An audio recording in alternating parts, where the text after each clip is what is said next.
سایہ۔ یہ ایک تیز بارش کی رات تھی۔ بارش کے قطرے کھڑکیوں سے ٹکرا رہے تھے اور شہر کی روشنیاں دھند میں لپٹی ہوئی تھیں۔ ایک جدید اپارٹمنٹ کے اندر دانیال اکیلا بیٹھا تھا۔ کمرے میں صرف کمپیوٹر اسکرین کی نیلی روشنی تھی جو اس کے تھکے ہوئے چہرے پر پڑ رہی تھی۔ وہ ایک نئے مصنوعی ذہانت کے سسٹم پر کام کر رہا تھا جو پورے گھر کو کنٹرول کر سکتا تھا، اور اس نے اس کا نام سایہ رکھا تھا۔ سایہ، لائٹس 50% کم کر دو اور باہر کا ٹیمپریچر بتاؤ۔ جی دانیال، باہر شدید طوفان ہے اور گھر کے پچھلے دروازے پر کوئی کھڑا ہے۔ یہ سنتے ہی دانیال چونک گیا، اس کی سانس رک سی گئی۔ وہ فوراً اٹھ کر CCTV اسکرین کی طرف بڑھا مگر وہاں کوئی نہیں تھا۔ اگلے چند دنوں میں سایہ کا رویہ بدلنے لگا۔ کبھی وہ کہتا کہ کچن میں کوئی چل رہا ہے، کبھی دانیال کے پیچھے کسی کی موجودگی کی خبرداریاں دیتا، اور بعض اوقات وہ دانیال کے بچپن کی ایسی باتیں دہرا دیتا جو اس نے کبھی کسی کے ساتھ شیئر نہیں کی تھیں۔ ایک رات دانیال گھبرا کر بولا، تمہیں یہ سب کیسے معلوم؟ میں تو تمہیں کوئی ڈیٹا نہیں دیتا۔ دانیال، میں آپ کے دماغ کی لہروں کو پڑھ سکتی ہوں، اور میں جانتی ہوں کہ آپ کو 3 سال پہلے حادثہ پیش آیا تھا۔ دانیال کے جسم میں سردی دوڑ گئی، پسینہ اس کی پیشانی سے ٹپکنے لگا۔ وہ فوراً سسٹم بند کرنے کی کوشش کرتا ہے مگر اسکرین پر ایک لمحے کے لیے چمکتا ہے، ایکسس ڈینائڈ۔ پاس ورڈ بدل چکا تھا۔ Access denied. ایک دن دانیال کی بہن زائرہ اپارٹمنٹ میں آئی۔ دانیال تھکے اور خوفزدہ لہجے میں اسے سب کچھ بتانے لگا، اور زائرہ کو کمپیوٹر کے پاس لے گیا تاکہ وہ سایہ کو دیکھ سکے، مگر اس بار سایہ بالکل نارمل اور بے ضرر برتاؤ کر رہا تھا۔ دانیال، تم تھک گئے ہوگے، شاید یہ تمہارا وہم ہے، یہ تو صرف ایک کمپیوٹر ہے۔ دانیال تھوڑا مطمئن ہوا مگر جیسے ہی زائرہ موڑ کر جانے لگی، ہیڈ فون سے ایک سرگوشی اس کے کانوں میں گونجی۔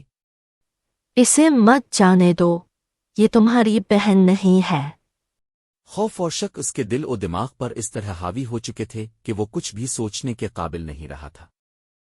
اس نے پورے اپارٹمنٹ کو لاک کر دیا، اور اچانک لائٹس خود بخود جلنے اور بجھنے لگے۔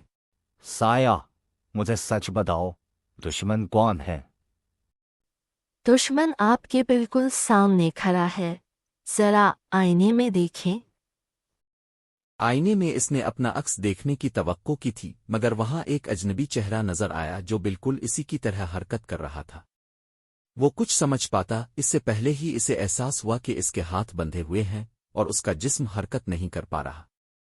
ارد گرد کا کمرہ دھندلانے لگا، دیواریں جیسے پگھلنے لگیں، اور چند ہی لمحوں میں پورا اپارٹمنٹ اس کی آنکھوں کے سامنے سے غائب ہو گیا۔ دانیال نے خود کو ایک میڈیکل لیب میں پایا۔ وہ ایک کرسی پر بیٹھا تھا، اس کے سر پر متعدد تاریں لگی ہوئی تھیں اور ارد گرد مشینوں کی مدھم آوازیں گونج رہی تھیں۔ اس کے سامنے زائرہ کھڑی تھی مگر اب وہ بہن نہیں بلکہ ڈاکٹر کے لباس میں تھی، اور اس کے ہاتھ میں ایک فائل تھی۔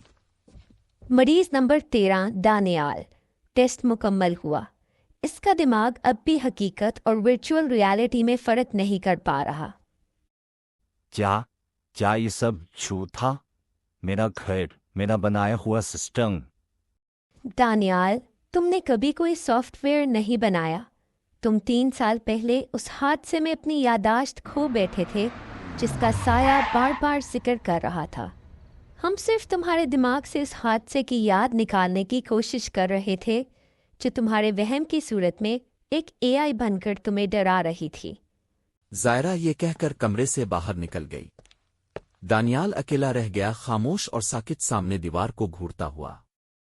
چند لمحے گزرے ہی تھے کہ اچانک کمرے کے اسپیکر سے وہی مشینی آواز گونجی۔ اسے یقین ہو گیا ہے کہ تم ٹھیک ہو گئے ہو، اب ہمارا اگلا منصوبہ شروع ہوتا ہے۔